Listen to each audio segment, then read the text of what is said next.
우리나라에서 이제 가장 그 글래즈의 책을 번역을 많이 한 권위자라고 봐야 되겠죠. 그 사람이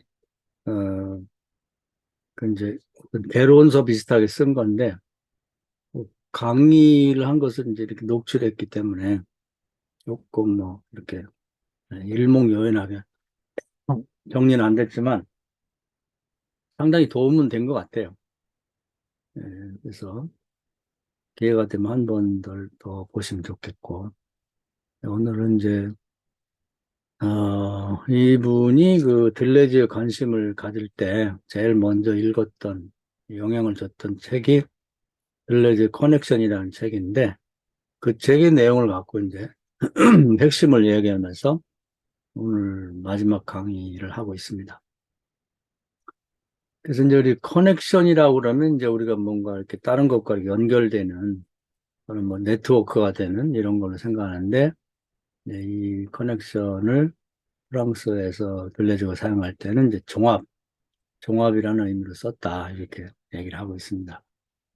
그래서 이제 이 책에서 하고 싶은 얘기는, 이 세상에 생성 변화하는 것, 이 만물을 가만히 있지 않고 계속 변화하는 거죠.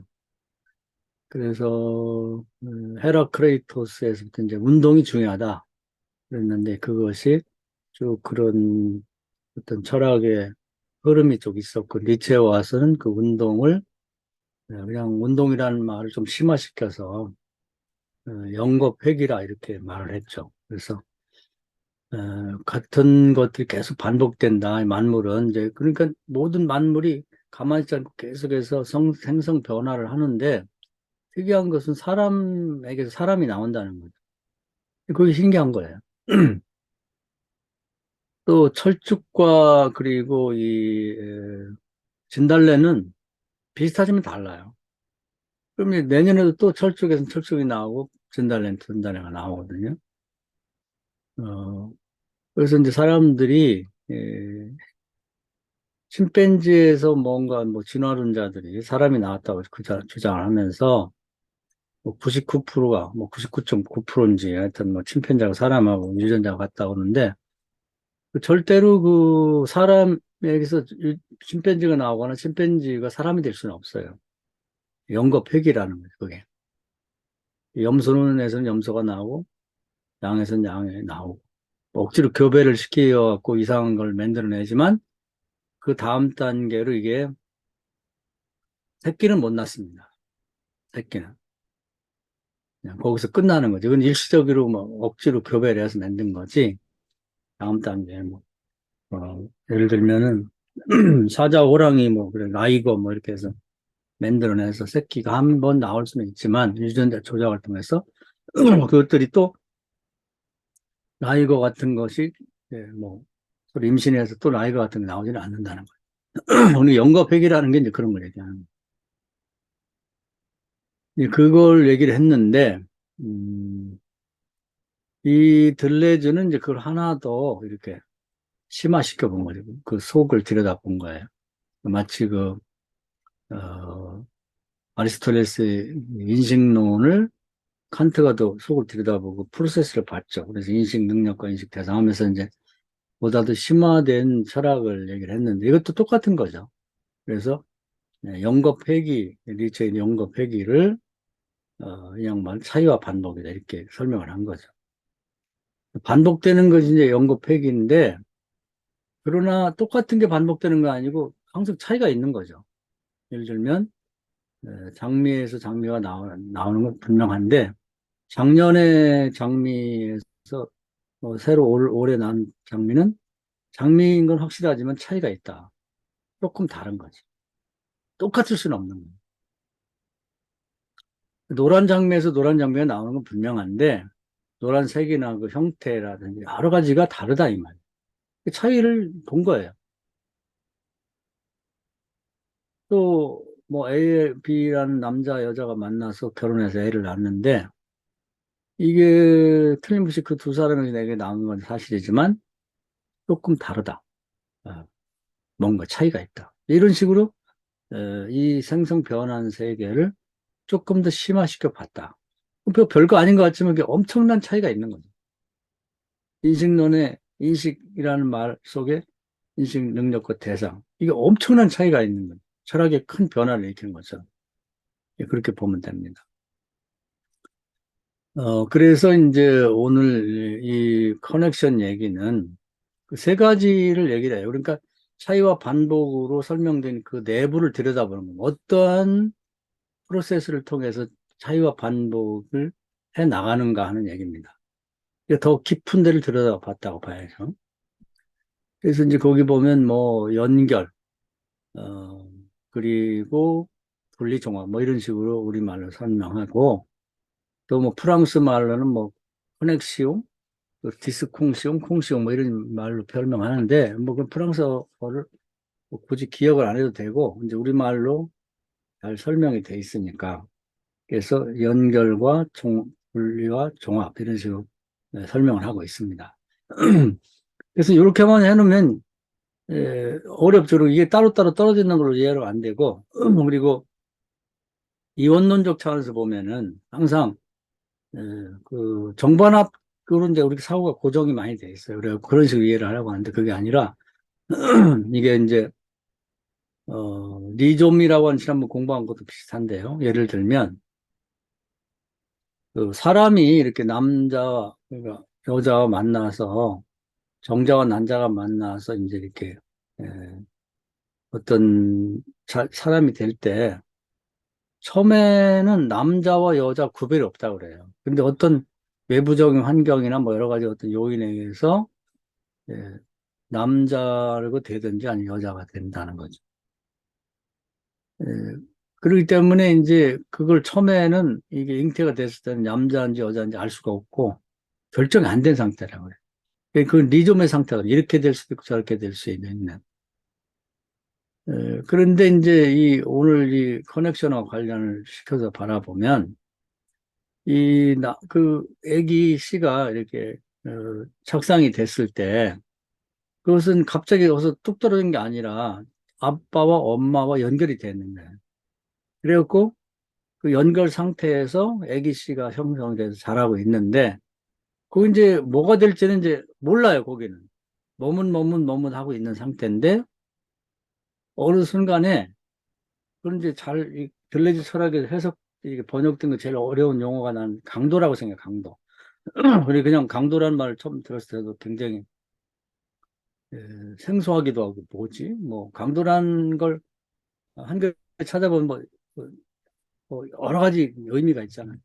근데 이제 그게 수학으로 말하면 내포되는 거고 어떤 형태로 이렇게 딱 맞아 떨어지는 거죠. 어떤 요인에 의해서 하나의 형태로 고정이 되는 거. 이걸 이제 강도라고 하는데 이건 강도라고 하면 여기 힘만을 얘기하는 것 같고 내포라고 하면 어떤 이제 형태만 얘기하는 것 같으니까 이 두 가지가 섞여 있는 거거든요. 근데 이걸 뭐라고 표현할 것인가? 이게 이제 한국말에서도 아직도 철학자들이 찾아내지를 못하고 있어요. 이 사람이 뭐 김재현 씨가 뭘 따로 얘기를 했는데 별로 그에 와 닿지는 않거든요. 그리고 이제 그동안에 먼저 번역한 사람이 강도라고 얘기를 했기 때문에 그것을 이런 뜻이구나 그냥 이해를 해야 됩니다. 그러니까 예를 들면 이제 연결이라는 건 아빠, 엄마와 없이 아기가 이렇게 뭐 자궁이 이렇게 착상이 될 수는 없거든요. 그러니까 연결이 된 거고, 그 다음에 이제 착상이 돼서 애가 이제 그게 자랄 때에 그 남자가 되느냐 여자가 되느냐는 결정이 안 됐어요. 그러니까 애벌레 비슷하게 그냥 이렇게 있는 상태인데, 어느 순간인가 이게 이제 남자냐 여자냐가 결정이 되는 거예요. 이렇게 하나로. 남자, 여자가 뭐 동시에가 될 수는 없으니까, 어, 하나로 남자면 남자로 딱 결정이 된단 말이에요. 결정되는 걸 강도라고 그래요. 어떤 요인에 의해서 여자가 아니고 남자로 딱 결정이 되는 거예요. 그러면 이게 이걸 강도라고 하는데 이렇게 되면서 분리가 되는 거예요. 이제 그러니까 두 가지 가능성 중에서 하나가 툭 튀어나가면서 남자가 여자가 될 가능성은 이제 그것이 없어지면서 남자가 됐기 때문에 그걸 분리라고 하는 것이죠. 우리가 그동안 이해하던 것 좀 다르죠? 그런데 그러니까 이따가 다음 한 가지 더 예를 들면 이해가 될 거예요. 그런 다음에 이제 종합이 되는데 그러면 남자가 되냐 여자가 되냐가 머뭇머뭇한 상태에서 강도에 의해서 남자로 딱 결정되면 그러면 이 분리 상태가 돼서 여자가 될 가능성이 없어졌는데 그럼 그 가능성이 없는 그 나머지하고 완전히 새로운 분리된 상태가 되는 게 아니라 그 나머지들은 남자가 된 그런 결정에 대해서 다 종합이 돼서 엄마 아빠에서 받은 것부터 시작해 다 지금 이제 영양분 받고 하는 것들이 남자가 더 잘 될 수 있도록 거기서 종합이 된다는 겁니다. 근데 그런 형태로 모든 것이 발전돼 나간다는 거죠. 사람의 예를 들면 그런 거고.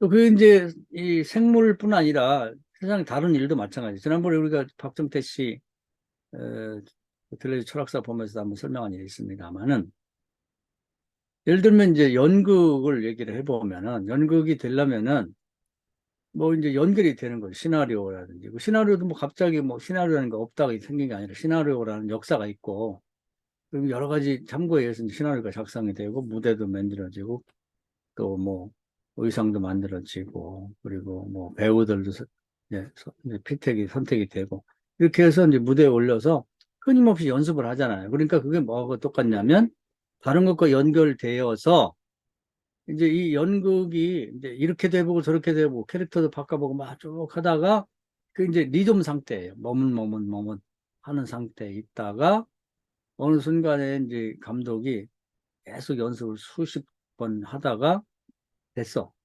요걸로 가자고. 이렇게 오케이가 떨어지면 한 형태가 형성이 되는 거예요. 그걸 강도라고 그러고 그 형태가 만들어지는 거죠. 그러면서 그동안에 연습했던 것들을 뭐 예를 들면 뭐 시나리오도 뭐 수없이 이제 뭐 바꾸고 뭐 이제 퇴고하고 뭐 그런 그래서 시나리오가 하나가 딱 완성되기 전까지 수없이 많은 퇴고했던 원고들이 있을 거 아니에요. 그런 것들과 분리가 딱 되면서 또 배역도 뭐 이렇게 바꾸고 저렇게 바꿔 쓰니까 한 사람이 딱 선택되면서 여주인공 일로 가자고 이렇게 선택되면서 그 나머지들과 분리가 되면서 하나가 완성이 되는 거예요. 그래서 무대에 딱 올라가게 된다고. 그러면 나머지들이 그러면 그냥 완전히 독립하는 게 아니고 거기에 그 일에 참여했던 사람들이 다 그 하나의 작품에 종합이 되면서 더 잘 되도록 협력을 해 나가는 거죠. 내가 배역에서 뭐 예를 들면 더 많은 그 어떤 대사라든지 역할에 배제가 되고 조금 축소가 됐다고 해서 나는 못하겠어 나가는 게 아니라 자기는 이제 어차피 주역이 선정됐으면 그 사람이 더 돋보이게. 그래서 이 연극 자체가 잘 되면 자기도 같이 잘 되는 거니까. 그래서 종합이 된다는 거예요. 이런 식으로 나간다는 거죠. 세상 모든 것이. 그러니까 연결과 그리고 이제 분리와 분리라는 말이 좀 어려운 것 같아 여기서. 분리라고 할 때 되게 정반합으로 나가거든요. 정해진 판. 그게 아니라 가능성이 여러 있는 중에 하나가 선택되어서 앞으로 나가게 되면서 그동안 연결됐던 모든 것들이 그걸 중심으로 해서 더 잘 되도록 지지하고 거기에 참여하고 그렇게 된다고 하는 거죠. 그런 의미에서 종합이 되는 거예요. 이 부분이 어려운 거예요. 이해하기가. 이원론하고 다른 거죠. 이론론적이고 내재적이다. 이런 말이 거기서 나오는 거죠. 그래서 이 운동을 생명에서 가장 중요한 건 운동으로 본 헤라클레토에서부터 시작돼서 니체로 와서는 그 내용을 영겁회귀라고 이제 설명했다 그러면 이걸 이제 조금 더 심화시켜 차이와 반복을 봤는데 차이와 반복이 이제 그 속에서 이런 형태로 프로세스 지속된다는 거죠. 그러니까 반복이 되는 차이가 만들어지는 것은 이렇게도 될 수 있고 저렇게도 될 수 있는 상태에서 어떤 이유에서 강도에 의해서 딱 하나의 형태가 고정되면서 남자냐 여자가 결정되면 그걸 중심으로 이제 모든 것들이 이렇게 종합되어서 계속 앞으로 전진하게 만들어진다는 것이 나간다는 거죠. 만물은 생물은 다 그런 식으로 쉬지 않고 생성 변화하면서 앞으로 나간다는 거죠. 그래서 이제 이런 방식으로 이론론적으로 이제 생성 변화를 가장 심오하게 이보다 더 잘 된 설명은 아직까지는 없습니다. 그렇게 설명을 하고 있다. 그리고 이걸 가지면 제가 이 생물은 아니지만 이제 시나리오와 연극 얘기를 했습니다만 다른 것들도 그 해석이 가능합니다. 그래서 이제 기본적인 내용은 거기 깔려 있으니까 뭐 그렇게 우리가 그동안 공부한 걸 이해를 한다면 그렇게 크게 어려운 문제는 아니에요. 근데 이제 우리는 여기 이제 뭐 용어 문제 뭐 이런 거 그런 것은 별로 중요한 게 아니니까 자기가 번역할 때 뭐 이렇게 했다 저렇게 했다 그런 거 이제 참고로 알아야 되고 왜냐하면 확정된 게 아니기 때문에 앞으로 변화의 가능성이 많아요. 우리가 굳이 그것까지 우리가 신경 쓸 필요는 없습니다. 단지 이 커넥션이라고 하는 것이 뭐고 생성 변화를 어떻게 설명하는 그 부분만 이해를 하면 좋겠어요. 그런데 우리가 이걸 이제 이런 철학이 베이스가 있거든요. 지금 이 세상의 사람들은 알든 모르든 이런 것을 에, 이런 형태로 사유를 하고 있단 말이죠. 그랬을 때 우리의 목표는 이 상황에 대한 복음적 상황에 대한 이해를 왜 철학을 공부하는 거니까. 그렇다면 우리 기독교의 입장에서 이런 시대에 이러한 철학이 뭔 쓸모가 있겠느냐. 이제 그걸 생각해 봐야 되는 거예요. 복음을 어떻게 이 철학에 맞게 전할 것인가. 근데 이제 우리가 이 철학의 근거에서 보면은 우리가 이제 설교 같은 걸 이제 오늘도 뭐 설교를 해봤습니다만은 설교라고 하는 것이 어떻게 할 것인가. 그러면 과거와 연결이 돼야 되는 거예요. 그래서 과거에 있던 약속과 전례를 다 가져와서 그걸 근거 삼아야죠. 거기서 출발을 해야 되는 거예요. 그런 다음에 이제 이런 약속과 전례를 근거해서 과거와 연결된 것을 근거해서 이제 어떤 형태의 설교를 할 것인가. 오늘은 뭐 제가 그 야고보서 1장의 그 욕심에 잉태한 죄를 그걸 설명했습니다만은 그것을 이제 설교할 때 그냥 그 본문은 하늘에서 뚝 떨어진 게 아니라 과거의 전례에서 비롯돼서 이게 쭉 나온 거거든요. 그걸 성경에서는 다 설명할 필요도 없고 설명하면 그 양이 너무 많아지기 때문에 설명할 수도 없고 또 그걸 또 한 가지만 가지고 딱 이것이 정답인 것처럼 설명할 수가 없는 거예요. 설교가 딱 나오면 그 시간에 그 설교를 하는 사람이 듣는 사람에게는 그것이 딱 강도로 결정이 된 거니까 다른 건 없죠. 그걸로 딱 고정이 된 거지. 그러나 이 본문을 가지고 어떤 그 과거에 연결된 뭐 전례나 약속을 가져다 쓰냐에 따라서 이제 설교가 이렇게도 나갈 수 있고 저렇게도 나갈 수가 있는 거죠. 그러니까 뭐 욕심에 관해서 중점을 두고 설교를 뭐 완성해 봤습니다만은 욕심이 대한 죄의 문제 또는 아니면 사망의 문제라든지 그 밑에 있는 그 본문은 같으면서도 연결이 됐으면 다를 수가 있거든요. 하늘부터 좋은 것이 내려온다. 그러니까 이 본문 하나를 가지고도 어떤 설교가 될 수 있는 가능성이 많이 있는 거예요. 그러니까 정자와 난자가 만나서 하나 애기씨가 됐을 때도 남자가 될지 여자가 될지의 가능성이 있는 것처럼 이 설교 어떤 성경 본문 하나도 수많은 그런 설교의 가능성이 있는 거죠. 근데 그걸 사유하다가 이 성경 본문에서는 이런 주제로 설교를 해야겠다. 그렇게 됐을 때 그것은 이제 어떤 그 설교자의 어떤 외부의 강도나 뭐 내적인 뭐 기도하다가 뭐 성령의 뭐 어떤 권면을 통해서 설교의 주제가 확정이 딱 되는 거죠. 그럼 여러 가지 가능성 중에 하나가 딱 선택이 되는 거죠. 그러면 그걸 중심으로 그럼 나머지는 다 버리냐 그게 아니라 다 종합이 되는 거죠. 그래서 그런 주제가 돋보이고 잘 설명되고 드러나도록 종합하는 역할을 해주는 거라 그 말이에요. 그 설교는 살아있는 건데 그런 방식으로 계속 모든 본문을 이 글래지 커넥션이라는 입장에서 이렇게 이해를 해보면 아주 필요적절하게 또 쓰임새가 있는 거예요. 이것이냐가 저것이냐가 아니라 어, 과거의 것과 연결된 상태에서 그렇죠. 그러니까 우리에게는 과거가 이제 세 종류가 있습니다. 구약도 있고 신약도 있고 교회사도 있고 교회사도 2000년의 역사가 수없이 많은 자료를 남겼기 때문에 거기도 있고 그리고 그런 것들을 참고해서 수많은 가능성이 있는 상태, 리조의 상태예요. 이렇게 될 수 있고 저렇게 될 수도 있는 상태에서 하나가 선택되어 이렇게 하자. 이 주제를 설관.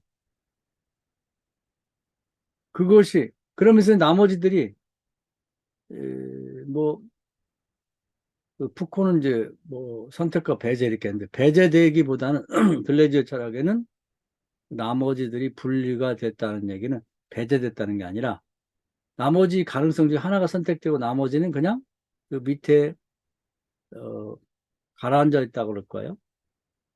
그런 상태를 봐야 되는 거예요. 그런 다음에 선택된 주제를 위해서 모두가 종합되어 가지고 그것이 더 돋보이게 만들고 그것이 더 구체화되고 사람들이 설득력 있게 만드는 재료로 다 이렇게 사용이 된다는 거죠.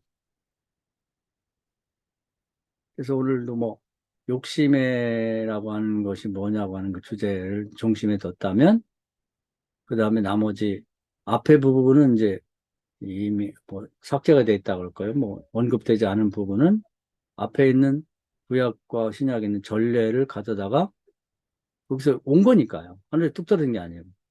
이것이 아마 전례일 거라고 하는 예상될 만한 것들을 가져다가 연결시키는 거예요. 연결이 그런 거죠. 이런 전례에서 이런 얘기가 나온 거다. 갑작스레 나온 게 아니에요. 그리고 그 중에서 이제 욕심이라는 것이 우리가 무지한 상태인데 그걸 정의해보고 이제 분석해보는 이런 것이다.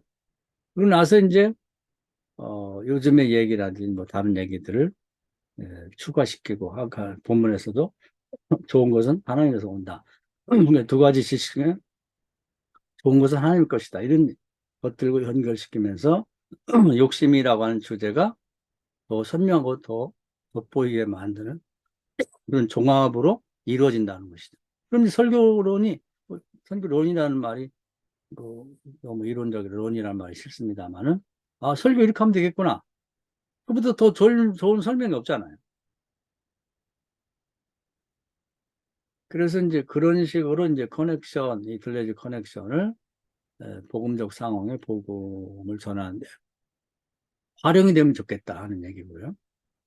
그 다음에 이제 뭐 그걸 떠나서 어떤 뭐 다른 신방을 한다는 할 때서 또 사람 됨에 대해서 얘기할 때도 성경에서 그냥 밑듣고도 자기 개인적인 내가 볼 땐 사람이 이래야 돼 그런 것보다는 전례를 찾아서 아까도 얘기했습니다만은 실패한 사람은 이제 아담과 하와고 성공한 사람은 다윗 같은 사람이 성공했고 또 성공과 실패를 동시에 보여줄 수 있는 건 가룟 나와 바울 같은 경우 어떻게 마음을 어디에 붙였냐에 따라서 한 사람은 망했고 한 사람은 성공했다. 이런 것들은 이제 구체적인 사람의 예를 들면서 그렇기 때문에 이제 우리는 이렇게 뭐 바울 같은 사람, 다윗 같은 사람, 궁극적으로는 예수님 같은 사람이 돼야 된다. 이러면서 이제 구체적인 사람을 들어서도 또 그 연결시켜서 설교할 수 있고 사람들에게 뭔가 이렇게 권면을 할 수도 있겠다는 얘기죠. 그런 의미에서 이 커넥션이 복음을 전하는 데서 굉장히 중요하게 유용하게 쓸 수 있다는 것입니다. 그래서 이 우리가 들레지 철학을 공부하면서 수없이 강조한 게 철학 자체를 명확히 이해하는 게 중요하고 그리고 우리는 뭐 철학을 위한 철학을 하거나 뭐 철학자가 돼서 이걸 직업으로 삶으려고 하는 사람이 아니고 복음과 상황을 생각했을 때 복음을 전해야 될 이 시대가 어떤 시대인가 그런 시대를 파악하고 이해하는데 철학이 유용하다는 거죠. 그렇지 않고는 밑도 끝도 없이 어떻게 이 세상을 이해할 수가 없잖아요. 이 시대가 낳은 최고의 천재들, 시대마다 그들이 이 세상을 이렇게 정확히 이해했고, 그것이 살아남아 있고, 지금 이제 역사가 흘러가도 그 시대를 가장 잘 이해하고 분석해 놓은 사람들이 이 사람이다. 이게 이제 그 사람들이 철학사를 장식하고 있는 거니까요. 그 시대에는 이렇게 설교를 했고, 또 그 다음 시대에 이렇게 설교했고. 그렇다 그러면 지금은 누가 이 시대를 가장 잘 보고 있느냐? 빌레즈나 알랭 바두 같은 사람이죠. 그런 사람 공부하고, 그렇다 그러면 이런 시대에는 우리는 어떻게 세수를 세부대 담을 건가 하는 그 부분을 같이 고민해야 된다는 거죠. 그래서 그걸 끊임없이 얘기를 해왔던 거예요. 그런 의미에서 들레즈 철학이 굉장히 중요하다는 얘기를 해왔습니다. 그래서 요 부분은 그 정도 얘기를 하고, 그 다음에 그동안 이제 철학사 뭐 거의 다 이걸 이 사람의 강의가 끝났으니까 그 가장 중요한 부분을 한 번 더 이제 그 복습하듯이 생각하고요. 그다음 마치려고 합니다. 들레즈 철학이 중요한 것은 이제 뭐 이렇게 김재인 씨가 나름대로 설명한 거죠. 처음에는 이원론을 이론론으로 설명했다. 세상은 이제 그것이 굉장히 중요하다는 얘기죠. 그래서 세상에는 이제 그 사람은 뭐 우리가 그 이원론 이론론 얘기한 거고 그 사람은 뭐 관념론 유물론 이렇게 얘기했는데 조금 저의 마음은 잘 안 드는 부분이에요. 그런 사람들 일리가 있지만 이원론 이론론으로 보는 게 좋을 것 같아요. 그래서 이원론이 철학사가 우리가 그동안 공부했던 그 첫 번째 책 이정복 교수부터 시작해서 뭐 프랑스 현대 철학사의 흐름 그 책까지 다 포함해서 이원론적 철학이라고 봐야 되겠죠. 대부분. 그리고 이제 이론론적 철학은 본격적으로 이제 들레주부터 시작해서 쭉 이어지는 이제 철학이 이론론적이라고 보면 이제 이 세상을 보는 시각이 이제 두 가지가 있는 거예요. 그러니까 들레즈 이론론적 철학도 원래가 없던 게 아니고 이제 옛날 플라톤 시대부터 있었던 거죠. 그러니까 그런 철학들이 흐름이 있었는데 어떤 때는 이원론이 득세를 했고 이것도 전쟁이니까 사상 전쟁. 어떤 때는 이제 이론론이 득세를 했는데 지금은 그 근대 이후 포스트 모던 때부터 이제 이론론이 득세했다고 봐야죠. 이 세상은 현재는 사람들이 이론론적인 사유 체계를 가지고 세상을 살고 있다. 이렇게 보면 됩니다. 그런 증거가 과학에서는 이제 메타버스, 보이지 않는 세계가 보이는 세계가 경계가 무너졌다고 보는 거예요. 그래서 지금 이제 그런 뭐 여러 차례 얘기했으니까 반복할 이유가 없고 다 지금 우리가 이제 이렇게 공부하는 것도 오프라인이 아니고 온라인에서 하는데 이게 경계가 무너진 거죠. 그런 거 실제 생활에서 이미 철학적으로 이해는 못하고 설명을 안 한다 할지라도 그렇게 살고 있다는 겁니다. 그렇다고 하면 이제 우리의 그럼 기독교는 뭐냐 이런 세상에서 요즘에 라루엘이라는 사람이 있어요. 이 사람이 철학이 뭐냐면 비철학입니다. 비철학인데 뭐 이원론, 이론론, 뭐 유물론, 뭐 또는 에, 그 어떤 어, 이런 그런 얘기, 관념론 이런 얘기는 다 철학이라는 카테고리 안에 다 갇혀 있다. 그런데 그거 말고 세상을 보는 새로운 시각이 필요하다. 그걸 이제 그동안의 기존의 철학을 다 부정하면 비철학이라는데 비철학이라는 용어를 이제 락강이 제일 먼저 썼다고 그래요. 푸코도 쓰고 그랬는데 본래 라루에라는 사람이 얘기하는 식의 비철학은 아니고 용어만 이제 썼다는 거죠. 근데 그 사람들이 비철학을 얘기해도 라루에라는 사람은 그 철학적인 카테고리 안에 있지 않느냐. 그러면서 비철학을 해야 된다고 하면서 책을 썼는데 우리나라 번역은 안 되고 그 이제 얘기를 해봤더니 너무 어렵고 이제 그래서 영문판으로 나온 게 있는데 제가 하나 사볼까 했는데 이제 그게 절판이 돼서 못 샀습니다. 근데 하여튼 그게 이제 이 시대에 필요하다고 하는 얘기지 철학 자체가 숙성이 돼가지고 뭐 사람들이 설득력 있는 정도까지는 발전이 안 되고 있다 이런 어디 칼럼에 나온 걸 봤습니다. 근데 제가 볼 때는 이제 그건 그렇다 치고 용어가 아주 매력적이에요. 그래서 저는 비철학이 필요하다. 그것은 뭐냐면 기독교가 말하는 에, 이 세상을 보는 시각이나 사유가 철학이라고 하는 이원론 이론론적인 철학적인 입장에서 보면 전혀 다르니까 비철학이라고 말할 수 있다는 거죠. 그러니까 어, 뭐 아까 설교 시간 얘기했습니다만은 세상에 뭐 이론론지 이원론적이든 다 모두가 사람의 생각에 기초한 거잖아요. 근데 이것은 하나님의 생각에 기초한 이사야 55장에서 보면은 하나님 생각과 다르거든요. 달라. 근데 세상에는 어차피 사람의 생각인데 이혼론 이론론 갖고 싸우는데 이 성경은 사람의 생각과 전혀 다르기 때문에 철학이 사람의 사유와 생각에 근거를 해 있다고 보면 비철학이라고 부를 수밖에 없는 거죠. 우리가 이걸 세상에 알릴 필요가 있다는 겁니다. 우리가 관심 가져야 할 게 그거예요. 제가 끊임없이 얘기하는 것도 그런 얘기. 그래서 이원론과 이론론을 얘기하면서도 이걸 복음적 상황이라고 본다 그러면 이 상황에 대한 복음은 이렇게 가야 된다고 하는 것이 비철학적인 거예요.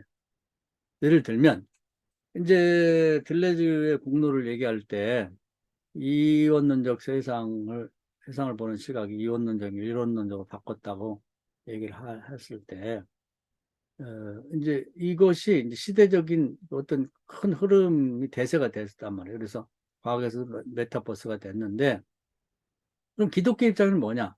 사람의 생각과 다르게. 뭐 하나님이 다 이뤘다는 거예요.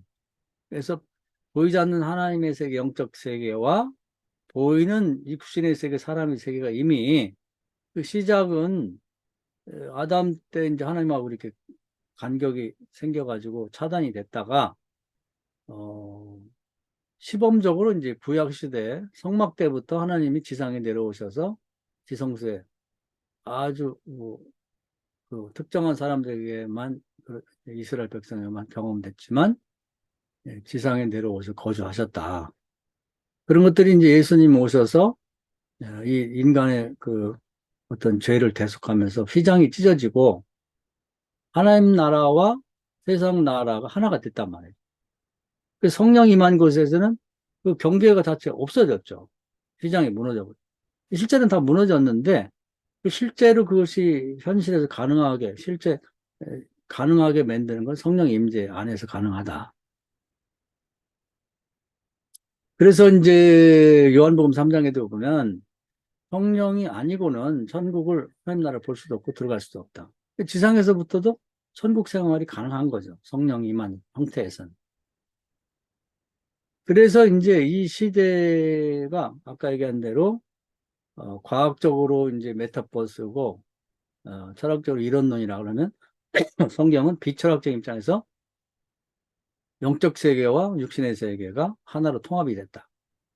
예수 그리스도가 십자가에서 인간의 죄를 대속할 때 시장이 찢어지면서 가능하게 됐다. 그러니까 인간의 철학에서는 이원론이든 이론론이든 영적 세계를 다루지 않기 때문에 이 부분이 말할 수 없는 거고 말해봤자 이해가 되지 않는 부분이. 우리는 영적 세계를 말하기 때문에 철학적인 입장에서 보면 비철학이죠. 이렇게 봐야 된다는 겁니다. 그리고 또한 이 델레즈가 제2기의 과다리와 함께 자본론을 분석했단 말이에요. 그래서 자본론의 서론적인 것은 이제 칼 막스의 것이고 자본론의 결론적인 것이 델레즈의 자본론의 새로운 버전이라고 했을 때 그때 이제 얘기한 건 이제 프로이드의 그 심리학 특히 이제 무의식의 의식을 형성하고 지배한다고 그랬을 때 프로이드는 그걸 작게 봐서 어릴 때 엄마 아빠와의 관계 속의 성적 경험이 인간의 의식을 결정하고 평생을 지배한다 그러는데 거기에 대해 비판하는 거죠. 앙티 프로이드, 앙티 오이디푸스 컴플렉스를 얘기하는 거죠. 그래서 우리 의식을 결정하는 건 어릴 때 가정적인 어떤 경험만이 아니라 그것도 물론 포함이 되지만 더 넓게 우주 전체 그 당시 문화와 철학과 역사와 뭐 과학 이런 것들이 다 종합돼서 내 의식을 결정하는 거죠. 어떻게 엄마 아빠의 가정적인 경험을 갖고 내 의식을 결정하느냐 이렇게 얘기하는 점에서 굉장히 중요한 걸 발견한 거죠. 그렇다 그러면 이제 그 우리를 둘러싸고 있는 현재 무의식 그러니까 엄마 아빠의 경험을 비롯한 가정적 경험을 포함해서 모든 다른 문화, 역사, 종교 다 포함해서 우리의 가장 의식을 결정하는 데 영향을 주고 있는 건 뭐냐면 자본주의라는 거예요. 그래서 자본주의 입장에서 봤을 때는 우리는 자본주의적인 동물이 됐다. 인간이 됐다. 그래서 이제 이 성경에서도 예수님이 앞으로 미래는 물질과 하나님의 대결이다. 물질과 하나님을 동시에 섬길 수 없다는 얘기인데 물질 말은 요즘 말하는 자본이죠. 물질은 다 자본을 환원되니까. 그렇게 됐을 때 이 들레주가 같다리가 생각하는 건 인간의 이 철학, 이 이론론적인 이원론적인 철학의 입장에서 봤을 때는 최선이 공산주의예요. 공산주의 선을 보면 자유로운 인간과 평등한 사회 이거거든요. 그래서 이제 자본주의를 만들었는데 그것도 알고 보면 성경의 초기 공산사회에서 그걸 가져가서 이제 이론화시킨 게 자본론이거든요. 그런데 그게 이제 이미 역사에서 실패로 증명이 됐어요. 그건 뭐 여러 차례 얘기했습니다만 기독교 국가 중세가 기독교가 시작은 좋았는데 나라의 권력을 쥐면서 이제 괴물이 됐거든요. 이 권력과 결탁이 되면 안 돼. 공산주의 이론은 좋아요. 근데 혁명을 통해서 공산주의가 정권을 잡게 되면 이게 괴물로 바뀝니다. 왜냐면 인간의 욕심이 권력도 집중되고 놓기 싫잖아요. 지위도 집중이 되다 보니까. 공산주의 괴물이 됐죠. 그러니까 똑같아. 그런 식으로 해서는 세상을 바꿀 수 없는 거죠. 그럼 자본주의화된 세상의 모든 게 자본주의적이잖아요. 요즘에도 뭐 국회의원들도 뭐 무슨 그 국회 활동하는 중에도 뭐 이렇게 해서 투자하고 코인하고 뭐 난리가 나갖고 뭐 지금 난리인데 국회의원도 하는 게 이제 결국 돈 벌고 그냥 권력을 쥐려고 하는 거지 뭐 나라를 위한 생각 은 조금도 없는 거지. 뭐 가끔은 생각이 있겠지. 그러나 주된 생각이 그렇단 말이에요. 목회도 마찬가지예요. 뭐 여러 가지 말이 많아요. 요즘에 보면 뭐 명성교회 같은데 뭐 처음엔 좋았죠. 뭐 쥐를 뭐 넣고 새벽기도 했고 뭐 그때가 참 좋았어요. 근데 이제 부가 집중이 되잖아. 아마 그 재산이 막 수백억? 모르겠어요. 뭐 수천억이 되는지 모르지. 무슨 전광훈 씨 뭐 그것도 뭐 500억을 달란다 하니 그거보다 훨씬 크니까 땅값만 해도 그 부가가치를 다 따진다면 명성교회 같은 데는 아마 수조 원이 될지도 몰라요. 그러니까 놓기 싫잖아. 선국 가는 건 다음이고 모르겠어요. 하나님 앞에 죽기 전에 정말 잘못했다고 이렇게 싹싹 비리면 구원받을지는 모르겠는데 우리가 거기 그런 재산이 내게 아니니까 함부로 말할 수는 없지만 놓기 싫잖아. 남주기 어렵지. 쥐 놓고 어렵게 개척교회 해갖고 교회가 이만 컸는데 아들 주고 싶지 그걸 남 주기 싫잖아요. 그런데 모두가 다 그럼 이해가 되는데 그 차인표라는 사람이 굉장히 훌륭하더라고. 그 아버지가 뭐 이게 우리나라의 뭐 무역 상선인가 한가 뭐 5대 손가락 안에 드는데 아들 둘에 딸 하나는 그런데 아버지가 물려주고 다 거절했다 그래. 응? 뭐 재산으로 따지면 뭐 수백 수천 원이 되겠지 수천억이 되겠지. 근데 차인표 씨는 유학 가서 연극하고 나는 에, 그쪽 분야를 모른다. 싫고. 그리고 거기서 이렇게 평생을 아버지 밑에서 이 경영을 동참하고 했던 사람이 있는데, 전문 경영이 있는데, 제가 가서 어떻게 하냐. 제발 나는 못한다. 일단. 그리고 자기 형은 유학 갔다 와가지고 어디 뭐 은행에 무슨 이사인가 뭐래요. 근데 나는 여기에 다 맞고, 나는 이쪽에 그냥 경력을 쌓아왔는데, 내가 아버지 회사 아무것도 모르는데 가서 그 경영이 된다는 게 말이 되냐. 그 딸도 거절하고 그래가지고 에, 평생을 일궈온 자기 기업을 자기 회사에 평생 이렇게 같이 경영에 동참한 전문 경영한테 넘겨줬다. 이런 사람이 있다니까요. 교회가 아닌데도.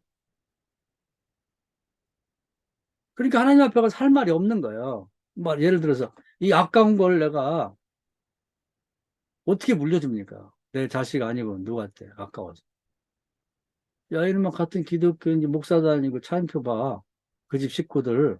이렇게 말할 수 있잖아요.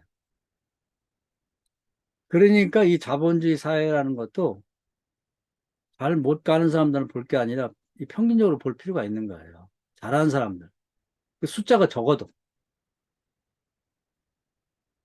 그 부분을 우리 생각해야 되는데, 이제 이 자본주의 사회를 어떻게 극복할 것인가. 그것이 이제 공산주의 형태로는 안 된다면 강제로 빼앗아 갖고 나눠준다. 이건 안 된다는 게 증명이 됐어요. 그렇다면 이런 상황, 가장 이 사회에 문제가 되는 자본주의 빈부의 격차를 어떻게 해소할 건가. 제가 한번 지난 말씀드렸죠. 그것도 답은 성경밖에 없다. 이원론적 철학, 이론론적 철학 갖고도 안 되고 비철학인 성경에는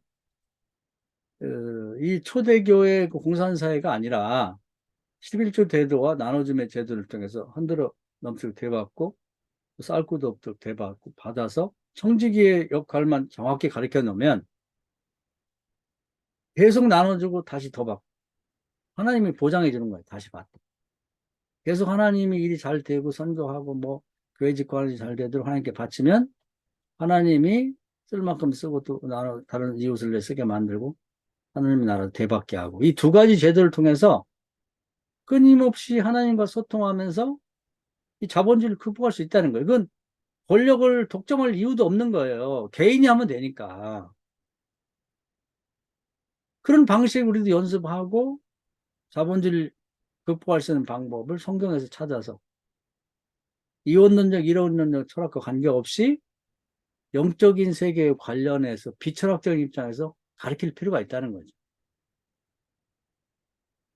그래서 그런 예를 찾아서 끊임없이 우리도 믿음을 키우고 실제 해보고 그리고 또 나가서 다른 사람들이 그렇게 해보라고 권면할 수 있는 거죠. 우리 교회사, 교회 역사 속에서 찾아가지고. 뭐 성경에도 간단히 얘기를 하면 초대교회도 보면 이제 그 초대교회 헌물을 바친 사람 중에 바나바와 아나니 사피라 부부가 있단 말이에요. 바나바는 말도 없이 온전히 바쳤더니 이름도 없고 존재도 없던 사람이 하나님 주목해 봤다가 어, 이 예루살렘 교회 이후에 가장 큰 교회가 그 안디옥 교회예요. 거기에 담임 목사를 보내잖아요. 우리 그런 걸 볼 줄 알아야 돼. 설명 안 해도. 아나니 사피라 어떻게 됐습니까? 죽었잖아요. 기왕에 하나님 앞에 바치고 헌금을 나눠줄 때도 자꾸 떼지 말고, 그게 내가 볼 때는, 이 아나니 삽비라가 갑자기 그런 게 아니고, 평소에 늘 그 짓을 한 거예요. 남에게 나눠줄 때도, 하나님의 성령에 보면, 야, 너 부자니까, 100만 원만 도와줘. 아유, 50만 원만 도와줘도 크지. 뭐 이런 식으로 항상 깎아. 또 남에게 뭘 사고 그럴 때도 뭐, 그냥 항상 깎고, 교인이 좀 넉넉해야 되는데, 그냥 뭐 슈퍼를 가서 10원이라 깎고, 그냥 뭐 안 된다는데, 그냥 할머니들이 앉아서 뭐 이렇게 김치커리 빠는데도 그것도 깎고 그냥 이게 습관이 돼버렸거든요. 그러니까 사회상 사람들이 목사나 목사들 장로들이 특히 목사 그런 것 같아요. 장로는 안 해봐서 모르는데 가면 뭐 뭘 사러 가도 뭐 이렇게 십자가 같은 거 교인인가 봐요. 어느 교회 다니세요? 거기 내 후배인데 뭐 나도 감리교인데 그래서 무조건 그냥 가져가 그냥 깎으려고 그러고 거지도 아니고 왜 그러냐 이 말이에요. 수줍스럽게 그러지 말고 깎아준다고 해도, 교인의 집은 깎지 마요. 오히려 줘, 더, 이렇게. 응? 그랬으면 좋겠어, 나는.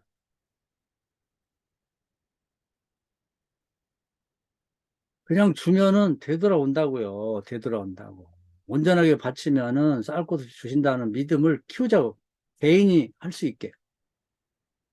그래서 우리나라 1200만에서 지금 푹 줄어서 모르겠어요. 한 700만이 남았는지 800만이 남았는지 모르지만 기독교인들만 해도 가르치면 아니면 목사들이라도 제대로 하면 귀감이 되잖아. 세상이 바뀐다고. 전 세계 기독교인이 뭐 이런저런 다 통틀어서 26억 명이라는데, 개신교만 따지면 3억 5천쯤 된다 그래요. 3억에서 3억 5천. 이 사람들만이라도 뚜렷하게 이 자본주의를 극복할 수 있는 방식으로 나가면 세상이 바뀐다니까요. 굳이 뭐 정권을 탈취해가지고 뭐 무슨 기독교당 만들 필요도 없어요. 지금도 뭐 몇몇 목사들이 뭐 기독교장을 만들고 대통령도 출마하고 어쩌고 한다는데 그렇게 안 해도 돼요. 정말 기독교가 이 국가를 잡으면 중세 천주교 같은 꼴이 난다고. 왜냐하면 권력하고 이 기독교하고는 결탁하면 안 돼요. 아무리 좋은 이론을 가진 공산주의도 안 되고 천주교도 안 됐잖아. 나는 된다. 아니 뭐 어떻게 돼야 안 되는 거지. 인간 욕심이 한도 끝도 없다니까. 나눠주고 대받고 이것이 자본주의를 극복할 수 있다는 거지. 이게 비철학적인 입장. 말도 안 되는 얘기 같지만 성경에 근거한 논리를 초월한 하나님에 대한 믿음에서 출발하는 거거든요. 그리고 이제 들레즈가 마지막에 이제 예술을 얘기하면서 프랜시스 베이컨이라고 하는 이제 화가 얘기를 하죠. 그런데 그 사람이 그림도 묘한 그림을 그리지만 그 사람이 쓴 산문 중에 거기 나온 게 제가 제일 좋아하게 됐어요. 뭐냐면 가장 정직한 글, 시, 모르만 설교. 나는 고기다. 나는 시체다. 내가 수족관에 갈 때마다 내 몸이 저 도마 위에 올려지지 않은 것이 얼마나 다행인지 모르겠다. 이게 진실이라는 거야. 이걸 상기시키는 게 진실이라는 거예요. 가장 위대한 거라는 거예요. 교회에서 목사가 하는 설교 중에 가장 중요한 게 당신은 죽는다. 히브리서 9장 27절에 보면 사람이 한 번 죽으면 정해진 거고 죽은 다음에 심판이 있다는 걸 계속 상기시켜야 돼. 사람들 싫어하죠. 아이, 교회 가면 뭐 회개하라고 말이야. 많이 그러고 뭐 죽는 얘기만 하고 뭐 쉽게 싫어하지만 진실은 원래 아픈 거예요. 충어는 귀에 거슬리고 양약은 입에 쓰다는 거죠. 그걸 얘기하는 게 진실인 거예요. 구약에도 뭐 잘 된다, 잘 된다, 뭐 좋은 얘기만 하는 게 거짓 선지자잖아요. 아합에게 있던 400명의 거짓 선지자들은 아합이 뭐 무슨 짓 하든 다 좋대. 박수 부대야. 지금도 보면 그냥 박수 부대들이 많아요. 목사들도 막. 그래가지고 어떻게든지 국가에서 잘하든 못하든 그냥 잘했다고 해갖고 조찬 기도를 한번 인도하게 되면 명예야. 내가 막 이런 사람이라. 그런 거 뭐가 이렇게 귀하냔 말이에요.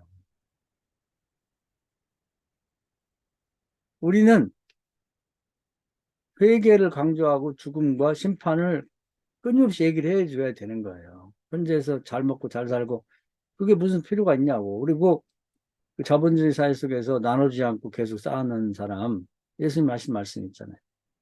농사꾼이 소출이 2배가 되니까 나눠주라는 뜻인데 창고를 하나 더 짓겠다. 예수님이 하신 말씀이 너 오늘 밤에 네 목숨을 가져갈 거야.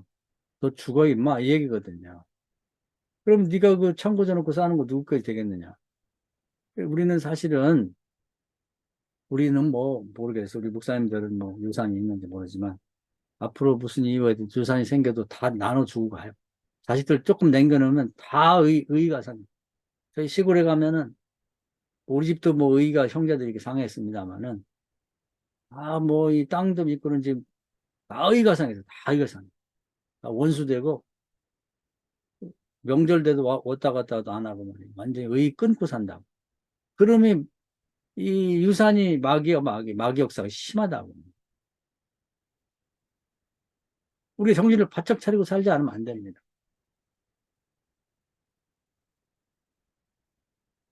그래서 교회도 뭐 웬만한 교회들보다 좀 이 교회가 뭐 자기 개척해서 부흥시킨 교회들의 목사들은 고민도 되겠어. 뭐 고민도 인간적으로 고민이 되는데 그 목회 열심히 해서 죽기 살기로 목회한 다음에 죽을 때 완전히 그냥 하나님 영광 가리고 자기도 그동안 목회한 게 겨우 저 정도였나. 그 욕심, 마음의 욕망이 거기다 믿음을 붙이면서 마음을 붙이면서 이제 완전히 정말 뭐 이놈 저놈 소리 듣고 별소리 다 들어가면서 잘못하면 지옥까지 떨어지는 거죠.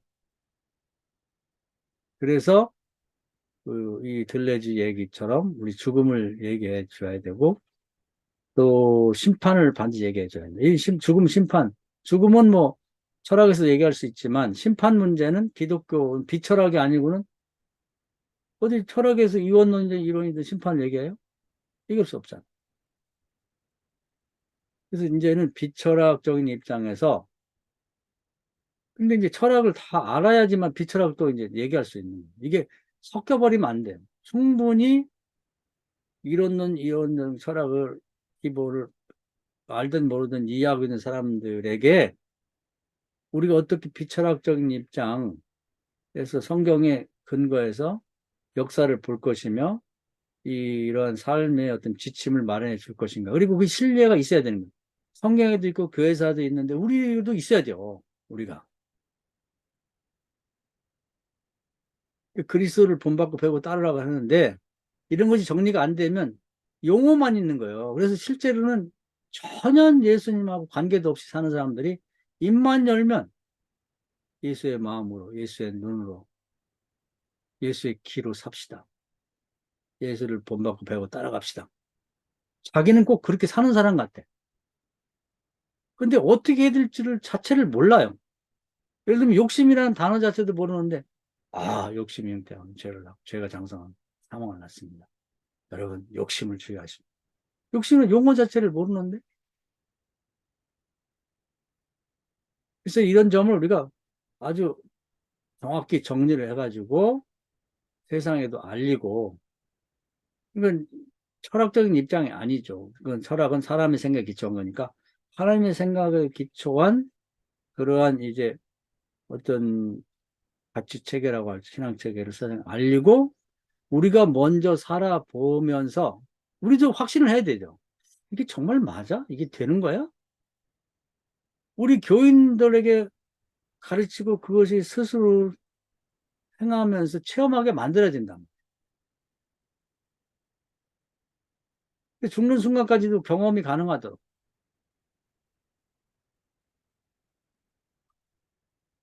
그래서 이제 글래지 철학은 그런 점에서 그 철학 자체에도 가치가 있지만 그 이원론과 이론론을 공부한 그것에 기반으로 해서 그것과 다른 비철학적인, 그리고 비철학적인 말이 상당히 공감이 가는 것 같아요.